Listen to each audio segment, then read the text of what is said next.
biasanya pesugihan yang instan itu udah pasti ada tumbalnya, walaupun si praktisinya mengatakan tidak ada tumbalnya. Karena segala sesuatu ritual yang emang kita lakukan bersekutu dengan jin kan udah pasti ada tumbalnya.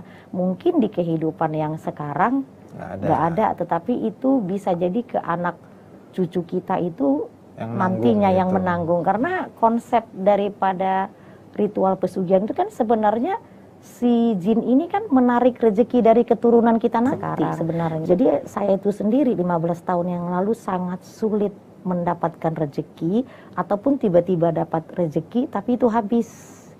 Dapat rezeki habis. Nah, dari pemahaman bertemu dengan orang-orang yang mungkin sesepuh sampai mendapatkan satu keilmuan ini, di situ saya dapat satu case.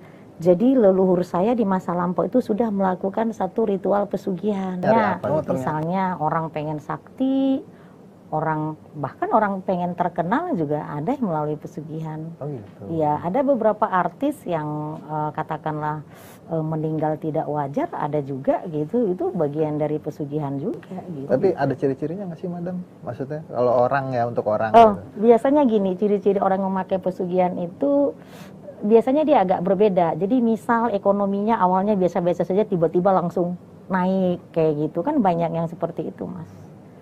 Banyak yang seperti itu. Yang paling kelihatan itulah ya. Yang kedua, biasanya orang yang memakai sarana pesugihan, dia punya ritual khusus di hari-hari tertentu dan kadang mempunyai kamar khusus. Jenis-jenis pesugihan yang terkenal lah di Indonesia itu. Kalau di Indonesia pesugihan yang paling terkenal ya Gunung Kawi udah. Oh, yang benar, Madam? Iya, Gunung Kawi di Indonesia itu yang paling terkenal. Tapi kan di Indonesia ini banyak pulau-pulau ya, maksudnya apa di pulau sebelah di Kalimantan banyak, di Pulau Kucur itu ada juga itu pesugihan. Tapi di Kalimantan juga ada. Tetapi kalau yang paling terkenal itu ya biasanya itu ya pesugihan Gunung Kawi biasanya. Iya, tuh saya pernah lihat tuh ada film dokumenternya tuh. Emang orang barat ngangkat itu karena mungkin menarik kali ya. Iya, maksudnya menarik. Buat cerita masyarakat di Indonesia. Dan memang kan gitu. Gunung Kawi ini ada histori tersendiri kan, ada cerita tersendiri kenapa di situ bisa menjadi salah satu pesugihan. Sebenarnya di Gunung Kawi ini juga nggak semua pesugihan, Mas, itu ada jalur kanan, ada jalur kiri gitu. Apa tuh, Madam? Ya maksudnya nggak semua pengunjung itu datang ngambil pesugihan, ada juga emang untuk berdoa. Tetapi karena tren merek daripada Gunung Kawi memang tempat pesugihan, jadi orang ketika mendengar kata Gunung Kawi udah langsung, gitu ya. Langsung koneknya pesugihan. Iya, gitu. Karena ada kolektif energi kan, trustnya dapet di situ. Karena setahu saya hampir 75% pesugihan itu ada tumbalnya, baik itu tumbalnya yang secara terang-terangan memang melalui perjanjian pada saat pertama kali ritual kan ada secret kontrak di situ, atau memang tumbal itu tidak diketahui oleh si klien.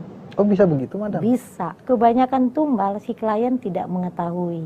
Kenapa maksudnya kira-kira begitu? Kan maksudnya yang dirugiin kliennya sendiri. Karena praktisinya nggak akan mau mengatakan itu ada tumbal. Kan lebih banyak mengatakan kalau pesugihannya itu selalu tidak ada tumbalnya. Kalau saya rasa pesugihan yang sekarang ini ya sudah banyak gimmick sih. Gimmick buat untuk mencari duit. Walaupun masih ada yang melakukan itu gitu. Tapi itu kalau untuk yang sebenar-benarnya kalau kata saya sulit sih.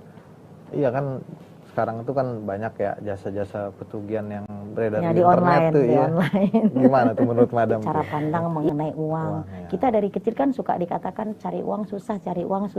Oh, nah gitu. Itu kan menjadi mental block. Doktrin tuh ya jadi. Yes, makanya sebenarnya semua orang bisa kaya, semua orang bisa pinter. Yang buat berbeda itu adalah data yang kita terima dari orang tua, dari lingkungan, dan data dari memori DNA. Nah, sih, jadi kalau misalnya ketika orang datang ke kita, makanya saya bilang tadi, beresin dulu tuh akarnya. Kenapa debit rezekinya kecil? Beresin dulu.